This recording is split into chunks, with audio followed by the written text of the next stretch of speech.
আমরা সবাই কত ব্যস্ত না, প্রতিদিন সকাল থেকে রাত দৌড়, দায়িত্ব আর একরাশ ক্লান্তি। তাই আজ হঠাৎ একদিন ছুটি পেয়ে ভেবেছি এই দিনটা শুধু আমার জন্য রাখবো। আর সেই মুহূর্তগুলো তোমাদের সঙ্গেও ভাগ করে নিতে ইচ্ছে হলো। সকালে ঘুম থেকে উঠলাম একটু দেরিতে, জানালার বাইরে তাকিয়ে দেখি ফ্রাঙ্কফুর্টে আজ যেন একটু বেশি শান্ত। নীল আকাশ, নীল হালকা বাতাস আর মন ভরিয়ে দেওয়া রোদ। তো আমি হাঁটতে বেরিয়ে পড়লাম গন্তব্য ফ্রাঙ্কফুর্টের ডোমরোমা।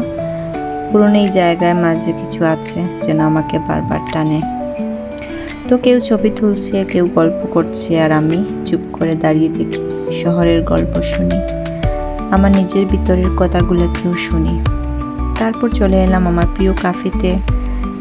তো এই জায়গাতে একটা শান্তি আছে, চেনা পরিবেশ, চেনা কফির গন্ধ, আর জানালার ধারে একটা কোণার টেবিল যেখানে আমি বসে থাকি, কিছু লিখি আর শুধু হতে চেয়ে থাকতে ভালো লাগে।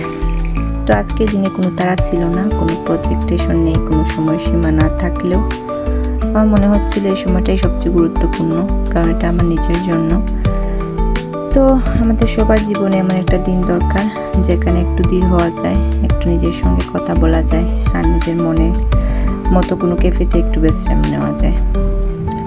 তো আজকে এই একদিনের ছুটি আমাকে শিখিয়ে দিল জীবনে শুধু দৌড় নয়, কখনো কখনো থেমে থাকাটাই সবচেয়ে দরকারি।